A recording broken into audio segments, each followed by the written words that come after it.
Meus irmãos, muito bom dia, que a graça e a paz sejam convosco.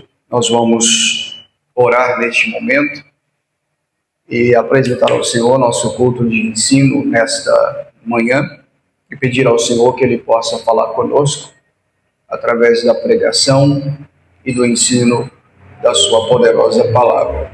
Oremos.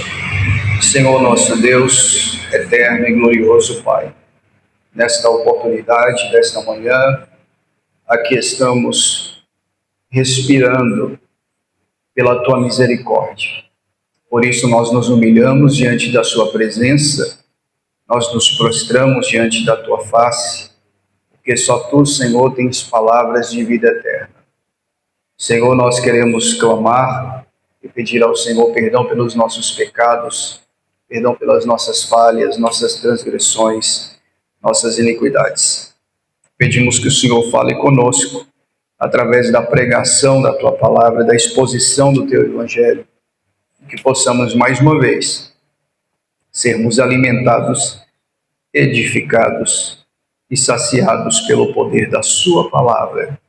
Fica conosco nesta noite, nesta manhã, e abençoe nossas vidas para a glória do Teu nome. Em nome de Jesus. Amém. Meus irmãos, nós vamos abrir a palavra do Senhor, que está em Lucas, capítulo 13, Evangelho de Jesus, segundo escreveu Lucas, capítulo 13. Nós vamos ler do verso 1 até o verso 9 e faremos, portanto, a exposição desses 9 versículos nesta manhã. Lucas, capítulo 13, verso 1 até o verso 9. Naquela mesma ocasião, chegando alguns, falavam a Jesus a respeito dos galileus, cujo sangue Pilatos misturara com sacrifícios que os mesmos realizavam. Ele, porém, lhes disse: pensai que esses galileus eram mais pecadores do que todos os outros galileus, por terem padecido essas coisas? Não eram. Eu vos afirmo, se porém não vos arrependerdes, todos igualmente perecereis. Ou cuidais que aqueles 18, sobre os quais desabou a torre de Siloé e os matou, eram mais culpados que todos os outros habitantes de Jerusalém? Não eram. Eu vos afirmo, mas se não vos arrependerdes, todos vós igualmente perecereis. Então Jesus proferiu a seguinte parábola: certo homem tinha uma figueira plantada na sua vinha, e vindo procurar fruto nela, não achou. Pelo que disse ao viticultor: há 3 anos venho procurar fruto nesta figueira, e não acho. Podes cortá-la, para que ela ainda ocupando inútil, porque ela está inutilmente ocupando a terra?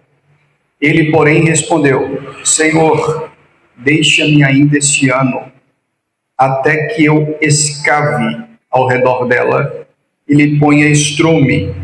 Se vier dar fruto, bom; se não, mandará cortá-la. Somente até aqui. Nós vamos dedicar alguns minutos nesse texto, trabalhando esses versos do 1 até o 9. E eu quero falar convosco nesta manhã sobre fruto ou machado. Fruto ou machado. Quando nós lemos a palavra do Senhor, meus queridos, no Evangelho de Lucas, nós vamos encontrar o Senhor Jesus ensinando muito por parábolas, comparações, para transmitir então a sua mensagem, a mensagem do reino. O capítulo 13 verso 1, que é o texto que ora acabamos de ler, o texto começa dizendo, naquela mesma ocasião. E a pergunta que vem à nossa mente é, que ocasião é esta? Naquela mesma ocasião. Se o texto começa com uma adversativa, naquela mesma ocasião, nós precisamos entender que ocasião é esta que vai trazer Jesus a ensinar uma parábola muito contundente, específica, acerca dos frutos de arrependimento.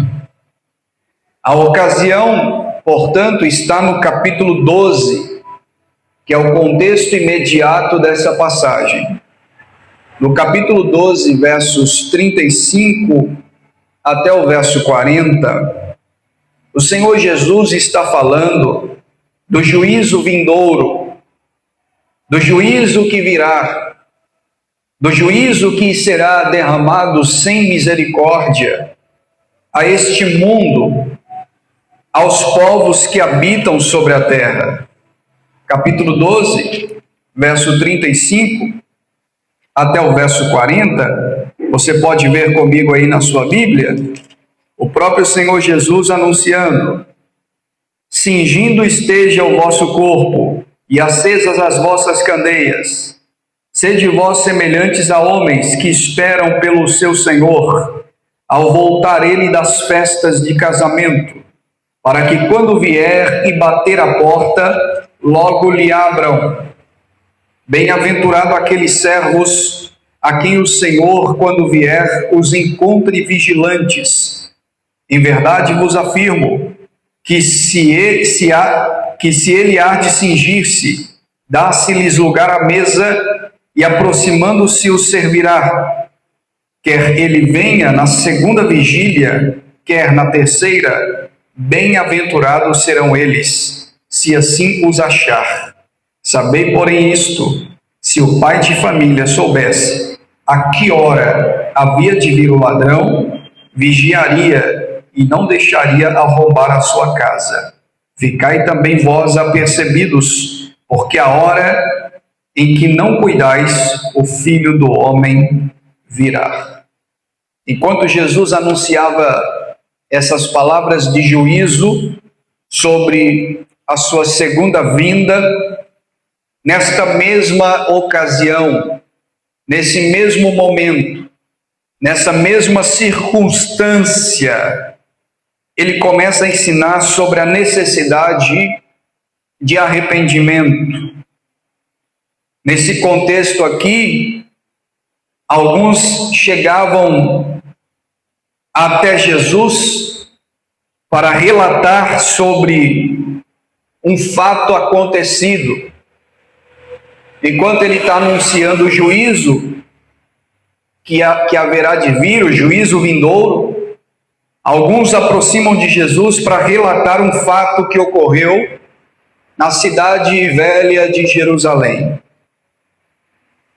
E o fato está dos versos 1 a seguir. Naquela ocasião, chegando alguns, falavam a Jesus a respeito dos galileus, cujo sangue Pilatos misturara com os sacrifícios que os mesmos realizavam. O que é isso aqui? Pilatos, ele manda matar muitos galileus que estavam no templo de Jerusalém, fazendo sacrifícios e oferecendo ofertas e sacrifícios ao Senhor. Pilatos, então, os mata, misturando o sangue desses homens com o sangue dos sacrifícios. Enquanto esses galileus estavam no templo, oferecendo os sacrifícios ao Senhor, era de fato ao Senhor, e eram de fato judeus galileus, na mesma região em que Jesus estava, Pilatos manda matá-los, e os soldados romanos entram, matam todos eles, e o sangue deles se misturam com o sangue dos sacrifícios na hora do culto, na hora do sacrifício. Qual foi a motivação desses alguns aqui, que a Bíblia menciona, para trazer essa notícia ou essa informação para Jesus? Qual era a motivação deles? Notem vocês que Jesus está aqui falando sobre um juízo que virá, um juízo vindouro. Chega alguns, nesta mesma ocasião do juízo vindouro, e relata para Jesus esse fato, essa chacina, esse desastre. Pilatos mandando matar galileus, de tal forma que o sangue deles se misturam com o sangue dos sacrifícios na hora do sacrifício, na hora do culto. Talvez nós temos pelo menos 3 motivações para esses alguns relatar esse acontecido a Jesus. A primeira motivação seria talvez para colocar Jesus contra Pilatos, porque Jesus era judeu e Jesus era galileu, para que ele se posicionasse politicamente contra essa barbárie, pois Pilatos, ele era governador romano, e matar galileus no templo era um assinte, era uma afronta.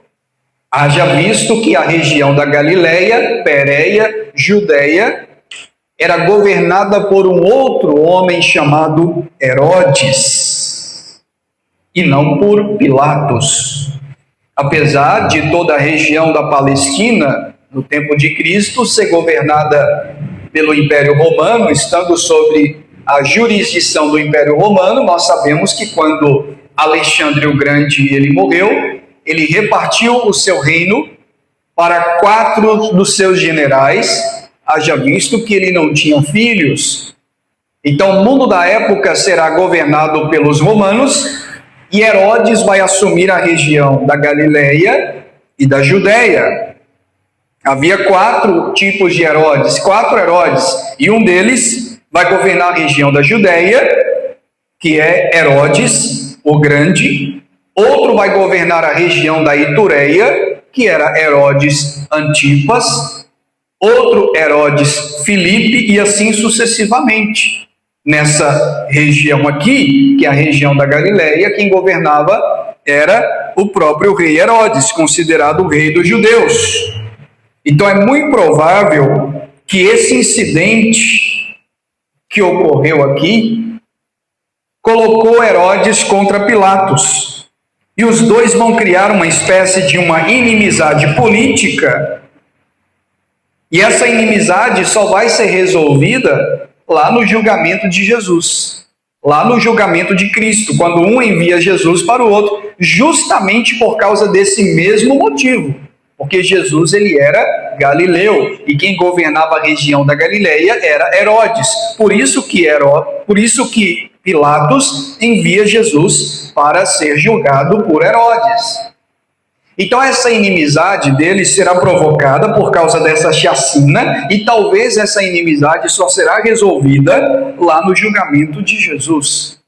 Essa seja talvez uma explicação muito plausível desses alguns relatarem esse acontecido para Jesus, para tentar colocar Jesus contra Pilatos. Mas em segundo lugar, esta afirmação deles, essa notícia deles, tinha como principal objetivo alertar a Jesus sobre as atrocidades de Pilatos. O quanto Pilatos era ruim, o quanto Pilatos era assassino, o quanto Pilatos ele era mau, para que Jesus então ficasse cauteloso, para que Jesus então tomasse cuidado com o que ele falava, com o que ele ensinava a respeito de um juízo que viria sobre aquela região, porque quem está ali governando sobre toda a região da Palestina, sobre toda a jurisdição, é Pilatos. Então tome muito cuidado com suas palavras. E terceiro, talvez, a mais correta posição é que esses alguns chegaram para relatar esse fato a Jesus, para especulá-lo acerca da real situação espiritual do povo daquela época. Eles relataram esse caso para Jesus, talvez para especular de Jesus qual era a real situação espiritual dos galileus.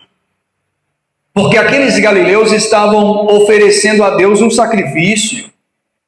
Aqueles galileus estavam adorando a Deus no templo. Mas eles foram assassinados. Eles foram mortos. Mas eles foram mortos no período do sacrifício, no momento de culto. E na mente desses alguns que relataram para Jesus, isto é inadmissível. Como pode alguém no momento do culto ser morto? Como pode alguém no momento da adoração sofrer uma situação tão terrível? Como pode alguém passar por uma situação tão constrangedora como essa, mesmo no momento de mais íntima adoração a Deus, que na época era o sacrifício? Na mente deles, esses galileus que foram mortos, provavelmente estavam em pecados. Por quê? Ora, eles estão adorando a Deus e foram mortos? Como que isso pode acontecer? A resposta plausível seria que esses galileus eles estavam em profundo pecados, porque na mente dos judeus da época havia uma conexão entre pecado e sofrimento. Isso a gente vê ao longo dos evangelhos. Quando alguém sofria de uma enfermidade, por exemplo, os judeus chegavam e diziam: quem pecou? Os seus pais pecaram para que ele nascesse assim? Ou ele mesmo que pecou para que ele nascesse assim? O próprio Senhor Jesus vai trazer uma corretiva para isso, mostrando que nem ele nem seus pais pecaram, mas a enfermidade é manifestada para que o nome do Senhor seja glorificado, para que o Filho do Homem mostre o seu poder sobre as enfermidades. Então notem vocês que havia uma conexão entre pecado e sofrimento, entre pecado e morte, entre pecado e angústias, e sofrimentos no período naquele período entre a religião judaica, entre o costume judaico. Então, na mentalidade desses alguns aqui, notem que a Bíblia não diz quantos relataram isso, apenas alguns. Então, na mentalidade deles, eles aproximaram de Jesus para contar esse fato, para tentar especular sobre como estava a vida espiritual desses homens. Como estava a vida espiritual deles. Porque foram mortos adorando a Deus. Como se ser morto no momento de um sacrifício fosse motivo de desonra e de pecado. Talvez eles pensaram que Deus estava aplicando juízo sobre esses homens pelo fato deles terem sido mortos no momento do sacrifício. Nós temos uma tendência muito grande, meus queridos, de pensar que as tragédias, as mortes que acontecem são por conta do juízo de Deus sobre o pecado. Muitas vezes sim, mas muitas vezes também não. Às vezes as tragédias acontecem por conta das próprias consequências humanas e não necessariamente por causa do juízo de Deus. Portanto, eles fazem esta pergunta para tentar colocar Jesus à prova e especular a Jesus a respeito da real situação espiritual daqueles homens no momento do sacrifício. E o que Jesus irá responder? Jesus vai trazer algumas palavras significativas, em primeiro lugar. Depois ele vai usar uma parábola para trazer um ensinamento a esses alguns e vai fechar com uma pergunta enigmática e maravilhosa. E é isso que nós vamos ver aqui nessa manhã e orar, trazendo algumas aplicações práticas para a nossa vida nesta manhã. Olha comigo o verso 2. Ele, porém, lhes disse: pensai que esses galileus eram mais pecadores do que todos os outros galileus, por terem padecido estas coisas? Verso 3. Não eram, eu vos afirmo, se porém não vos arrependerdes, todos igualmente perecereis. O que Jesus está dizendo aqui? Jesus está dando uma resposta certeira para eles. Eu sei por que vocês estão me falando isso. Eu conheço o coração de vocês, eu conheço a real motivação e a intenção do coração de vocês ao relatar esse acidente, esse incidente que ocorreu. E eu quero dizer para vocês que vocês estão pensando que eles eram mais pecadores. Não, eles não eram mais pecadores do que todos os outros, porque todos nós somos pecadores e precisamos de arrependimento. Independente das catástrofes, independente do que acontece, independente de quantas pessoas são mortas, independente de crianças serem abortadas, independente de tartarugas marinhas sendo eclodidas, morrendo ali, independente do que aconteça no mundo, todos precisam de arrependimento. Porque a mentalidade da nossa sociedade é basicamente a mesma desses alguns aqui que relataram esse caso para Jesus. Na mentalidade de algumas pessoas, as pessoas têm a tendência de dizer: se Deus existe, por que os inocentes morrem? E eu pergunto para elas: quem é inocente?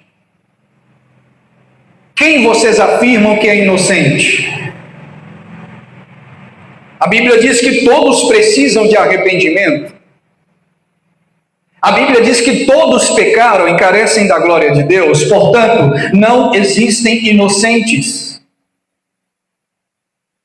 Só existiu um inocente que morreu há 2000 anos atrás, pendurado em uma cruz, pregado em uma cruz.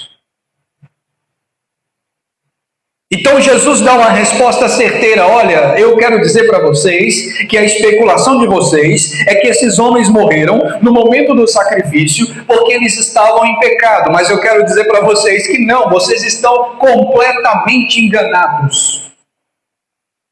Eles morreram, só que todos estão em pecado, todos nós precisamos de arrependimento. Isso não significa, o sofrimento daqueles homens ali, não significa que eles estavam em grave pecado. Eu vos afirmo, vocês também, de igualmente, se vocês não se arrependerem, vocês também vão perecer. Notem que desde o capítulo 12, verso 35 até o verso 40, até o capítulo 13, verso 1 até o verso 9, Jesus está proferindo juízo. Eu quero dizer para vocês que não são alguns apenas que vão morrer. Eu quero dizer que se vocês não se arrependerem, o sofrimento de vocês também será trágico. O sofrimento de vocês também será notório.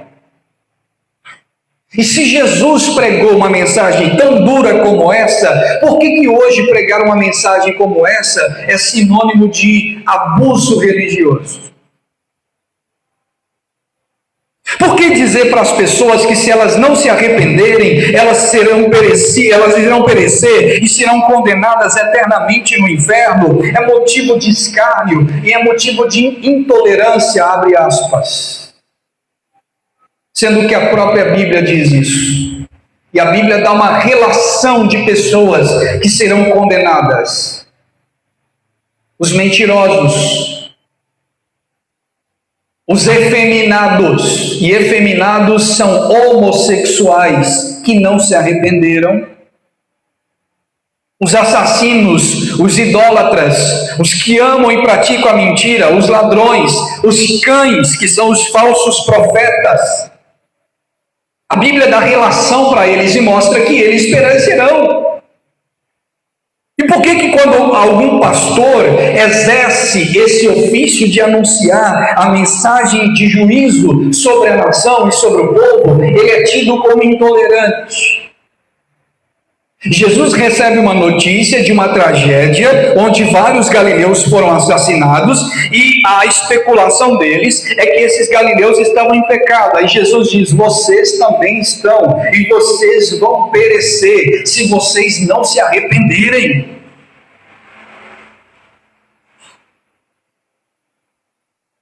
Se vocês não se arrependerem, vocês também morrerão. Verso 4: ou cuidais que aqueles 18, sobre os quais desabou a torre de Siloé e os matou, eram mais culpados do que todos os habitantes de Jerusalém? Não eram, eu vos afirmo, se não vos arrependereis, todos igualmente perecereis. Jesus agora vai relatar um outro caso para eles como exemplo, no verso 4. Vocês estão falando aí dos galileus que foram mortos no momento do sacrifício por intermédio de Pilatos, mas eu vou relatar um caso para vocês. Havia 18 homens que estavam debaixo da torre de Siloé. A torre de Siloé caiu, desabou em cima desses 18 homens e os matou. E quando aqueles 18 homens foram mortos, eles eram mais pecadores do que toda Jerusalém? Claro que não. Incidentes acontecem, desastres acontecem, acidentes acontecem. Isso é comum para a vida humana. Mas isso significa que aqueles 18 eram mais pecadores do que a nação inteira? Não. Cristo cita o caso que não é um massacre. O massacre está no verso 1 e no verso 2, quando Pilatos manda matar os galileus no momento do sacrifício. Aqui ele cita o acidente. A torre de Siloé caiu e 18 pessoas ficaram soterradas debaixo dos escombros. Eles eram mais pecadores do que os de Jerusalém? Eles eram mais pecadores do que os de Jerusalém? Cristo traz uma preocupação com os outros para uma preocupação pessoal. Vocês estão preocupados com aqueles galileus que estavam ali oferecendo sacrifício, mas vocês devem preocupar com vocês mesmos. Vocês estão preocupados com fulano, beltrano e ciclano, mas vocês têm que preocupar com o seu próprio coração, que é mau, que é sujo, que é corrupto, que é enganador e que é pecador e que precisa de arrependimento. Vocês estão preocupados com os 18 soterrados, vocês estão preocupados com os galileus assassinados, mas preocupem com a alma de vocês. Preocupem com o coração de vocês. Preocupem com a salvação de vocês, porque se vocês não se arrependerem, vocês vão perecer de igual modo.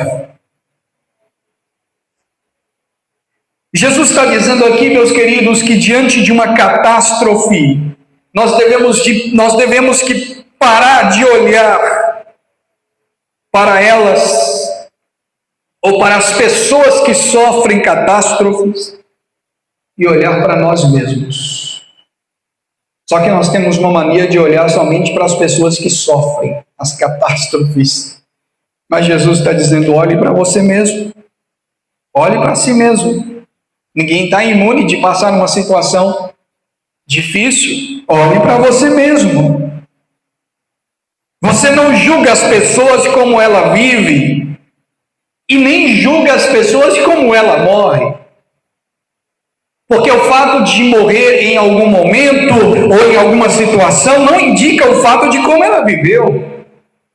Eu posso sair na rua e tomar um tiro e morrer. Isso não significa que eu estava à procura desse tiro. Você não julga uma pessoa como ela vive nem como ela morre. Deus é que cuida de todas as situações, e tudo é para a glória do Senhor, mesmo que nós não compreendamos.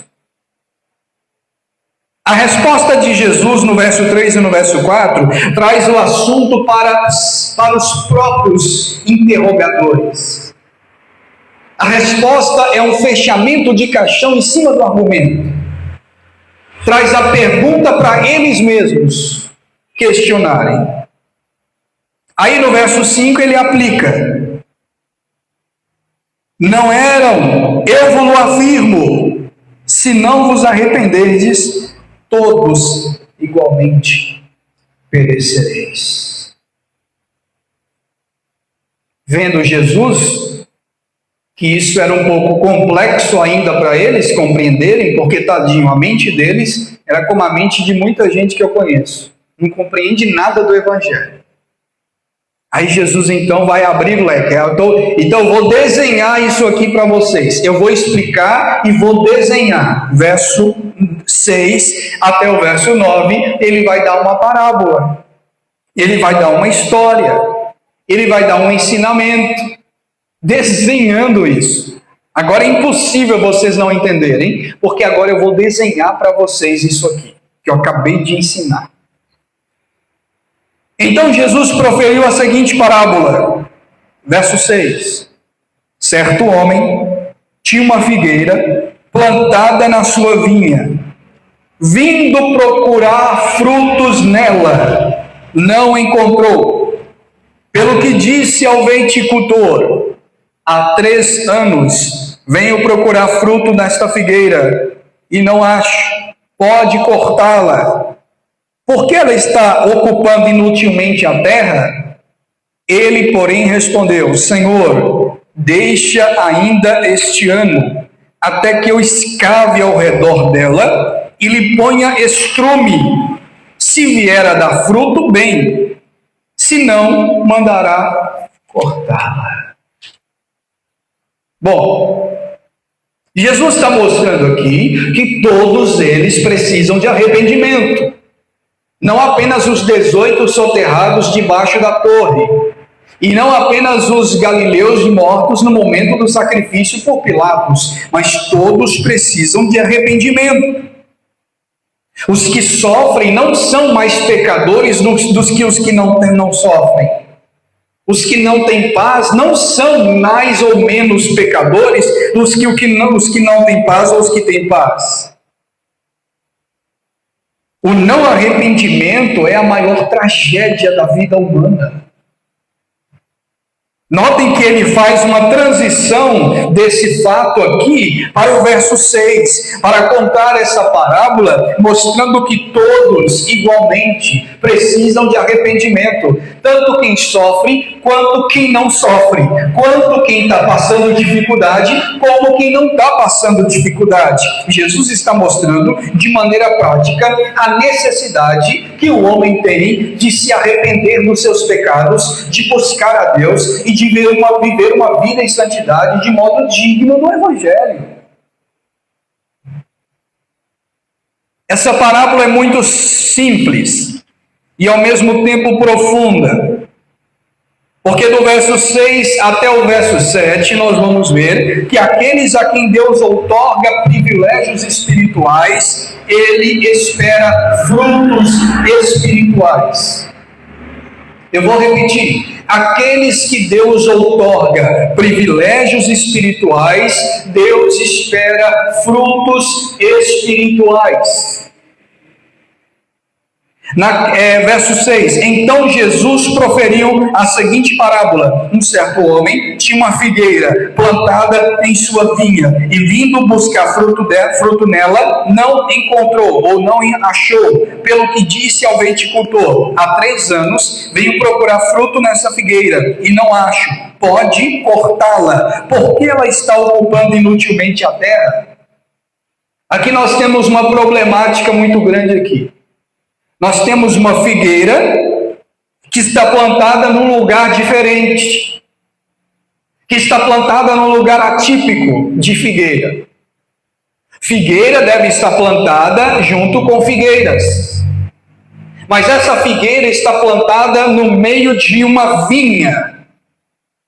Essa figueira está plantada dentro de uma vinha. Note isso, eu quero que você preste atenção nessa informação. A figueira da parábola, estéril, ela está plantada num lugar diferente que era costumeiro. Ela está plantada no meio da vinha. E o viticultor, ou seja, o que cuida da vinha, o viticultor, o vinhateiro, viticultor, agricultor, ele viu aquela planta diferente, opa, que maravilha, uma figueira plantada no meio da vinha. Vamos colher dois tipos de fruto. Nós vamos colher vinhos, uva para produzir vinho, e vamos colher figos. Só que quando ele chega no meio daquela vinha, encontra aquela figueira só tinha folha. Aquela figueira não tinha frutos. Ela só tinha folha e não tinha frutos. E eu vou repetir o que eu disse anteriormente. Aqueles que Deus outorga privilégios espirituais, Ele espera frutos. É um privilégio para esta figueira. Ela está plantada junto às vinhas. Ela está plantada junto a plantas que produzem e produzem muito. Ela está no meio de uma produção vinícola. Ela está no meio de uma produção muito grande, muito próspera. Só que ela em si não frutifica. Ela em si não prospera. Ela em si não dá fruto, mesmo estando numa terra boa, porque o fato dela estar no meio de uma vinha indica que a terra era boa. O problema não era a terra, o problema era a figueira. Porque se ela está plantada no meio de muitas vinhas, isso significa que o local era de plantio, que o local era cuidado, que o local era zelado, que o local tinha cuidados especiais. Mas mesmo assim essa figueira não deu certo lá. Ela não vingou lá. Por que Jesus disse isso? A região de Israel, na vasta maioria, era uma região seca, era uma região desértica, era uma região muito seca, não tinha muita água, mas eles plantavam vinhas. E é curioso que essa figueira aqui está no meio da vinha, e essa figueira aqui representa a igreja, e a vinha representa a religião de Israel, a religião judaica. E a figueira representa a igreja. A Bíblia diz que Deus nos chamou e nos enxertou na videira que é Cristo. Jesus disse: eu sou a videira verdadeira, vocês são os ramos, vocês são as varas. Então, para que vocês dê fruto, vocês devem estar ligados a mim, porque se vocês não estiverem ligados na vinha, ligados na videira, vocês não darão frutos. Mas esta figueira aqui, ela está ligada na vinha, ela está plantada dentro da vinha.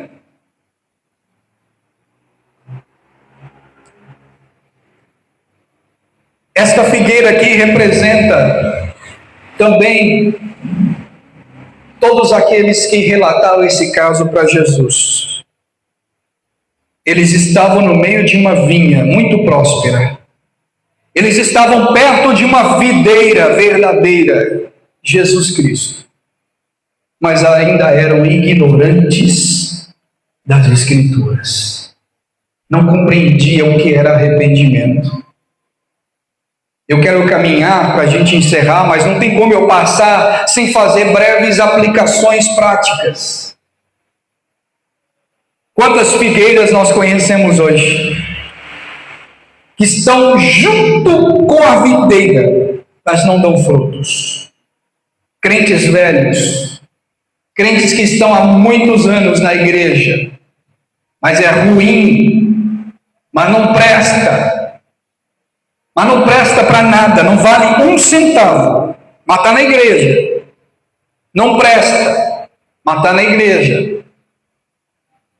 Não ora, mas está na igreja. não lê a Bíblia, mas está na igreja. Cada sermão que você ouve, e esse sermão não frutifica em você, não causa resultado em você, não muda a sua vida, e você vive uma vida de pecado, mesmo estando na igreja, mesmo estando na vinha, vivendo uma vida infrutífera, mesmo estando no meio da vinha, serve de juízo e condenação para você e para a sua vida. Não pensas você que só o fato de você estar junto de uma vinha é suficiente, porque não é. Não pensas você que só o fato de vir ao culto no domingo é suficiente para você, não é. Não pensas você que dar 10% do seu dinheiro vai te trazer bênçãos e prosperidade, porque não traz. Não pensas você que fazer uma oração michuruca de 3 minutos antes de dormir vai livrar você? Não vai. O Evangelho não é facilidades. O Evangelho não é essa facilidade que a gente vê, essa mistura de aguinha com açúcar que tem servido por aí, essa sopa rala, sem nutrientes que tem pregado por aí. 90% das igrejas evangélicas nessa cidade não conhecem a verdade do Evangelho. São figueiras infrutíferas. Só tem folha. Só tem folha. É bonito. É cheia. É linda. É espaçosa. É climatizada. Mas não tem frutos espirituais. Folha tem demais, folha tem muito, mas não tem frutos espirituais. Você acredita, você pensa que eu sou otário, desculpe a expressão, de chamar 3 pessoas, 5 aqui na frente, e dizer 5 almas para Jesus, e as pessoas fazerem uma breve confissãozinha michuruca de 2 minutos, eu aceito, eu creio, eu creio, e não mudar de vida, e eu postar 5 almas para Jesus essa noite. Eu não sou tolo a esse ponto, eu não sou ignorante a esse ponto. Isso não é conversão, gente. Vir à frente e fazer confissão não é conversão. Conversão é mudança de vida. Conversão é mudança de conduta, mudança de hábito, metanoia, mudança da mente, mudança do hábito. Conversão é a palavra grega epistrepo, mudança de vida, e metanoia, mudança de mente. Mudança de vida e mudança de mente. Enquanto não houver isso, você é um incrédulo que precisa de arrependimento, ou você está inutilizando a terra. Jesus está dizendo que essa figueira, ela estava plantada dentro da vinha, só que essa figueira não dava fruto, e porque ela não dava fruto, ela deveria ser cortada, porque ela estava inutilizando a terra. A terra era próspera, a terra era boa, a terra é maravilhosa, porque tem muita vinha, mas a figueira não presta, e se a figueira não presta, eu preciso cortá-la e jogá-la fora. Porque se eu deixar ela lá, ela vai prejudicar a vinha. Então tem que cortá-la, porque se ela está inutilizando a terra, ela está dificultando a vinha. O que Jesus está dizendo? Gente, Jesus está dizendo que todos nós precisamos de arrependimento e mudança de vida, porque senão nós estamos inutilizando esta terra, nós estamos trazendo veneno para a terra. Nós somos um veneno para essa terra, se nós não darmos frutos para Deus. Deus nos chamou, Deus nos amou, Deus nos justificou, Deus nos colocou no meio da vinha, Deus nos plantou, Deus enviou um viticultor para cuidar de nós, zelar de nós. Ao mesmo tempo em que Ele cuida da vinha, Ele cuida da figueira. Cuida da vinha, cuida da figueira, porque a figueira está plantada dentro da vinha. Então, se Ele faz tudo isso por nós, Ele exige uma coisa: frutos. Frutos. Porque se não der fruto, Ele vai cortar. Então nós temos aqui a inutilidade. A inutilidade da figueira é um convite para o desastre. Não seja estéril, não ocupa inutilmente a terra. Figueira não é árvore de sombra. Figueira é árvore de figos, é árvore de frutos. Nada que só extrai pode sobreviver. Você já viu algo que você só tira e não coloca, e não insere, e não preenche, não acrescenta nada? Não vai sobreviver. Esta figueira, ela sugava o solo inutilmente e usava os elementos do solo que poderia ser para outra planta, mas ela sugava para si mesma e não produzia nada. Só que o verdadeiro arrependimento é provado pelo fruto. Não é pelos dons, não é pela quantidade, não é pela sombra, não é pelas folhas, não é pela beleza e suntuosidade da árvore, não é pelo tamanho que ela cresceu, olha como é que ela é bonita, é pelo fruto. É pelo fruto. Há uma sentença para ela. E a sentença está aí no verso de número 7. Pelo que disse o viticultor, há 3 anos venho procurar fruto nessa figueira e não acho. Pode cortá-la, porque ela está ocupando inutilmente a terra. Há 3 anos eu procuro e não acho fruto. A sentença é de corte, porque ela não dava fruto. Porém, maravilhosamente entra o verso 8. Olha comigo. Ele, porém, respondeu: Senhor, deixe ainda este ano, até que eu escave ao redor dela e lhe ponha estrume. O dono da vinha aparece. E o dono da vinha percebe: por que tem uma figueira aqui? Isso aqui é lugar de vinha. Já que tem uma figueira, eu vou procurar fruto. Foi lá procurar fruto e não achou. Chamou o viticultor e diz assim: corta! Corta! Porque ela está inutilizando a terra. Só que o viticultor intercedeu por ela, junto ao vinhateiro.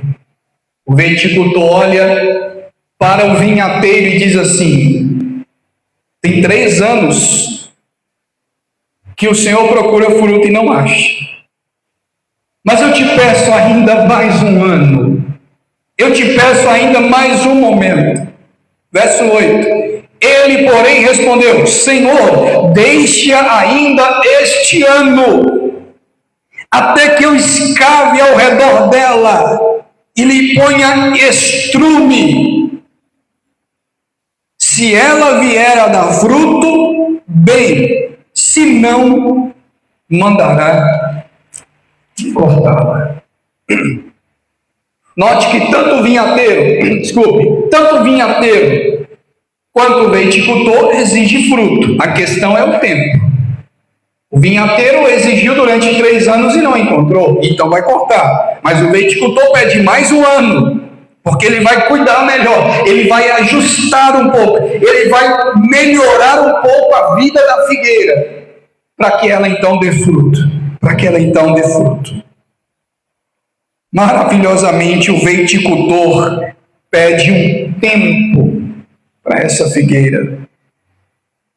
Meus irmãos, nós não perecemos por causa da misericórdia do viticultor, por causa da misericórdia de Jesus, por causa da misericórdia do Filho de Deus.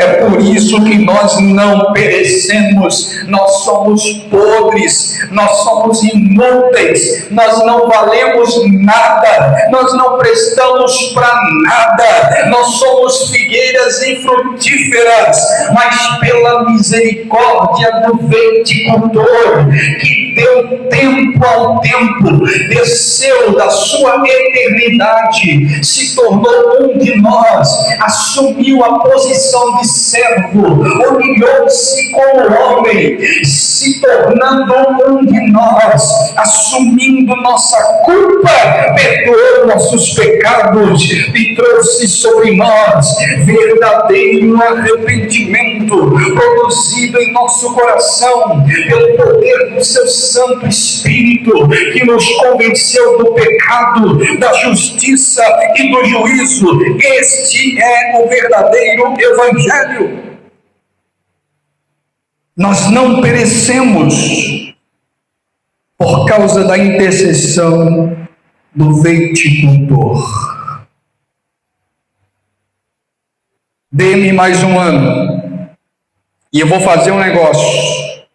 Eu vou escavar ao redor. E quem aqui já viu como se planta, como se cuida de uma planta, sabe o que é isso? Você cava ao redor. Lá na roça do meu pai a gente faz isso. Você cava ao redor. A gente coloca até pneus, né? Pneu de carro. Os pneus velhos, a gente coloca o pneu, coloca adubo, o estrume, que é o adubo, e enche de água. E aquela água fica ali ao redor dos pneus para regar a planta devagar. E a planta, ela é cuidada, ela é regada, ela é adubada e ela melhora rapidamente. O viticultor fez isso. Apesar dos nossos fracassos, ele não desistiu de nós. Por que ele não desistiu de nós? Porque ele não apostou nada em nós. Nós não merecemos, nós somos fracos, nós não damos fruto. Apesar da falta de fruto, ele nos dá uma oportunidade. E a oportunidade é: eu vou agir. Não é a figueira. Ela por si só não dá conta. Quem vai fazer sou eu. Eu vou adubar. Eu vou escavar ao redor. Eu vou regar. Eu vou cuidar dessa figueira. A providência de Deus em nós é o modo dele nos tratar. E muitas vezes essa providência e o modo dele nos tratar é cavando ao redor. E cavar dói, cavar machuca, nos traz dor, nos dá desconforto, mas traz crescimento. É um investimento profundo com adubo, com toda espécie de cuidado que traz, porque isso mostra que ele é fiel e é poderoso a despeito das nossas iniquidades e das nossas inutilidades. Em vez de desistir da figueira, ele investe nela. Só que ele investe nela por quê? Porque ele precisa de fruto. William Cowper, um poeta cristão, ele diz o seguinte: não julgue o Senhor com débil entendimento, mas confie na sua graça.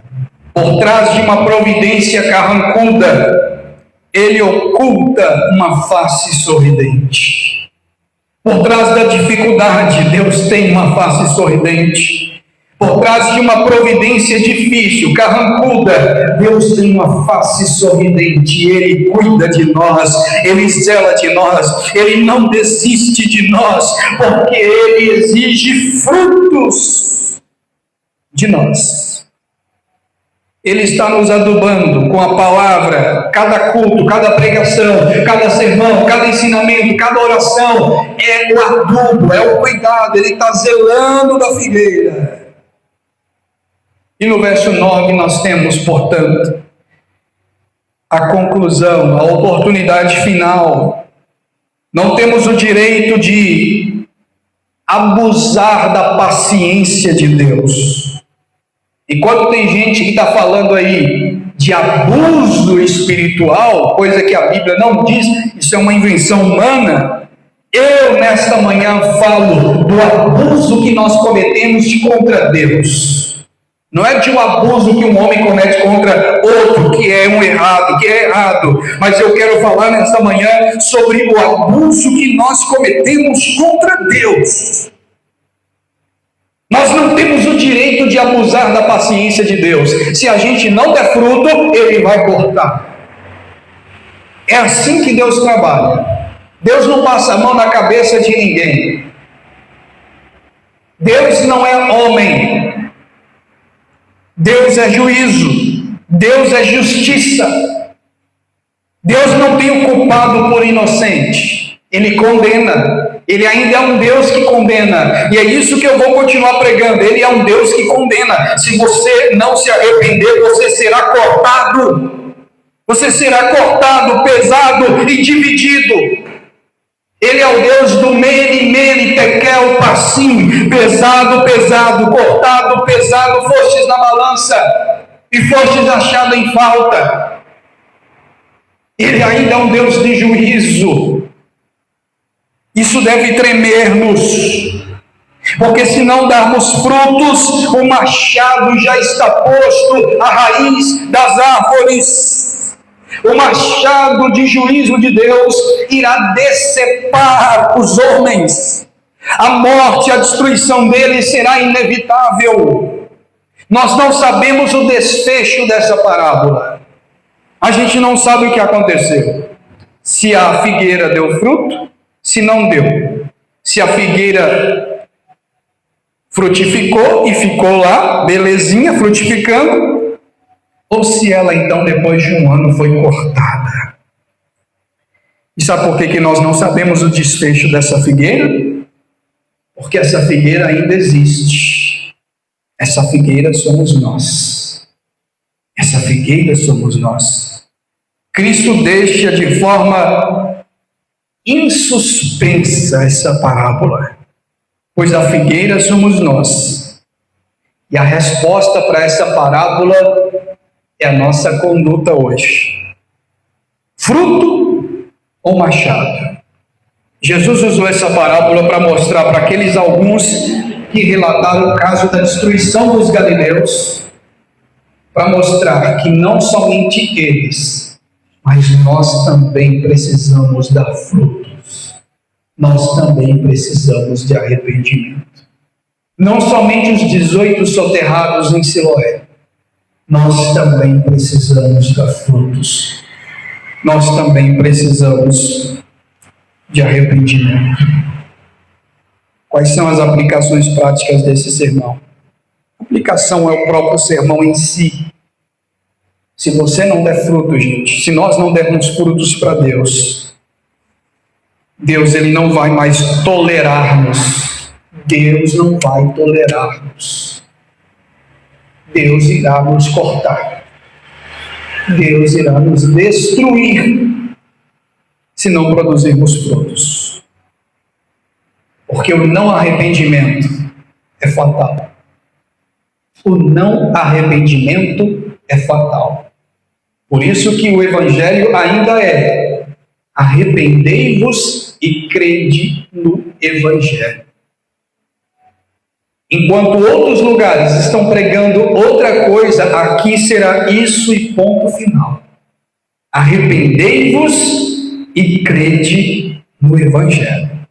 Não tem nada a ver com vida abençoada, não tem nada a ver com campanha das portas abertas, não tem nada a ver com lenço de Paulo, não tem nada a ver com espada de Gideão, não tem nada a ver com cajado de Arão e de Moisés, não tem nada a ver com bênção da prosperidade financeira, não tem nada a ver com corrente Jeová Jireh, não tem nada a ver com os 318 de Abraão, não tem nada a ver com essa bruxaria que tem sido feita nas igrejas evangélicas brasileiras. Não todas. Mas tem a ver com o evangelho de arrependimento. É isso que Jesus ensinou. Ou vamos dar fruto, ou seremos eternamente cortados da sua vinha. Feche os seus olhos. Obrigado por esta palavra, Senhor. A palavra foi fielmente exposta nesta manhã. Pedimos que a sua palavra seja aplicada em nossos corações e que todos os dias nós possamos ser edificados por esta pregação, por esse ensino. Nós precisamos de arrependimento. Não é apenas o mundo lá fora, todos nós precisamos de arrependimento. Obrigado, Senhor, por este momento, por esta manhã de ensino e de pregação. Que possamos, nesse restante de domingo, continuar sendo abençoados e agraciados pela mensagem do Evangelho. Em nome de Jesus. Amém. Graças a Deus. Queridos, nós vamos encerrar este culto nesta manhã. Hoje à noite, às 19 horas, nós temos a ceia do Senhor. 19 horas, ceia do Senhor e exposição da carta de Paulo aos Efésios. Hoje nós vamos dar continuidade ao capítulo 2.